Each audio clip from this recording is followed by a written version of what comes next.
वर्ण में लगने वाले बिंदु चिन्ह का महत्व।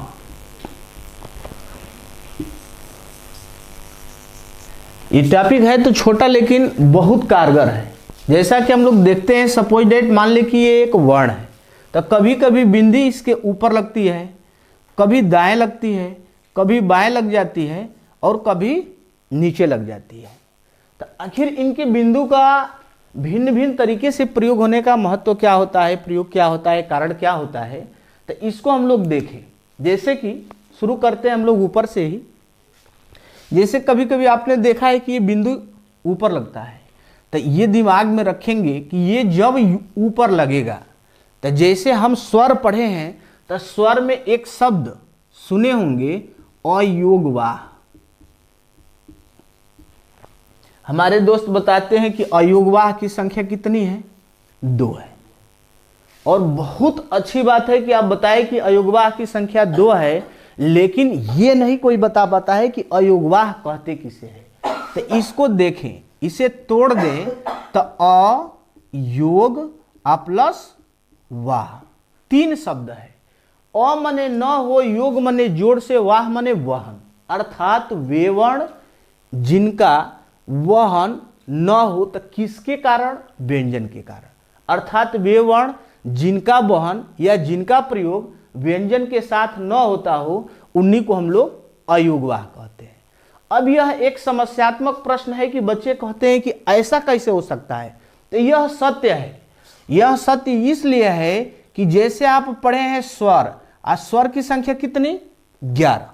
तो स्वर का प्रयोग जब होगा, जब होगा दोस्तों, तो विश्वास माने 100% श्योर एंड सर्टेन है कि स्वर का प्रयोग जब होगा तो या तो स्वतंत्र होगा, और यदि स्वतंत्र नहीं हुआ तो व्यंजन के साथ होगा, व्यंजन के साथ होगा।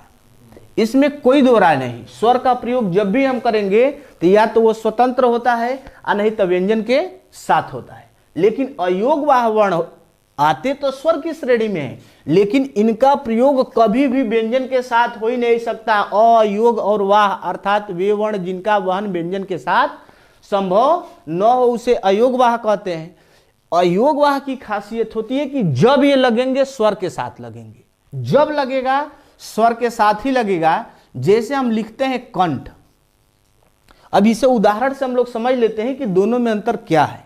जैसे लिखते हैं कंठ और एक जगह आप लिख दें राम, यदि इसका उच्चारण के साथ साथ हम लोग वर्ण विच्छेद कर देते हैं, तो र का वर्ण विच्छेद करें तो इससे आ निकाल लें और म से क्या निकाल देंगे, अ निकाल देंगे। अब देखिए इस स्वर का प्रयोग किसके साथ हुआ, व्यंजन के साथ हुआ। यही आम लिख देंगे तो आम में आ का स्वतंत्र प्रयोग हुआ, जबकि म में अ स्वर का प्रयोग हुआ है। ये तो आपको क्लियर है, यहां तक तो कोई दिक्कत नहीं है विजय शंकर जी। लेकिन देखिए अनुस्वार जब भी प्रयोग होगा स्वर के साथ होगा। जैसे ये हम लिखे हैं कंठ, तो क से यदि म को अलग आप कर रहे हैं तो अ ऑलरेडी एक स्वर है, और इस अ पर आप किसका प्रयोग किए, अंग का प्रयोग किए, और ठ से अ निकालेंगे। तो ये दिमाग में रखेंगे कि अनुस्वार का या विसर्ग का जब भी प्रयोग होगा तो न कि वह व्यंजन के साथ, जब प्रयोग होगा तो फिक्स है कि स्वर के साथ। जैसे एक विसर्ग होता है तो विसर्ग का भी प्रयोग जब भी होगा तो स्वर के साथ ही होता है, कोई शक नहीं है। इसी कारण इन्हें क्या कहते हैं, अयोगवाह। तो जब इस बिंदी का प्रयोग किसी वर्ण के ऊपर, शिरोरेखा इसे हम लोग बोलते हैं शिरोरेखा, तो शिरोरेखा के ऊपर जब भी इस बिंदी का प्रयोग होगा तो ये दिमाग में रखेंगे, तो इसे हम लोग क्या कहेंगे, अनुस्वार बोलेंगे। इसको क्या बोलिएगा आप, अनुस्वार। और अनुस्वार की संख्या कितनी, 1 है। ये क्लियर। अब देखिए कहीं कहीं पर हम लोग देखते हैं कि यह बिंदी वर्ण के दाएं साइड में होती है, तो जब यह दाएं साइड में होगा तो इसको आप बोलेंगे अनुनासिक। ये अनुनासिक पंचमाक्षर के अंतर्गत आता है। अब देखिए इसकी संख्या कितनी है, 1। कौन सा इसमें वर्ड आता है, तो ङ आता है। हम लोग उच्चारित करते हैं अंग। अरे सर सोचिए, अंग आप कह रहे हैं तो अंग माने क्या है, अंग। पहले कैसे आ गया, इसे शुद्ध उच्चारित करें, इसे आप बोलेंगे ङ। क्या हुआ, लास्ट में आना चाहिए। अब ये दिमाग में रखें कि अनुनासिक लिखे हैं, यहां अनुस्वार लिखे हैं।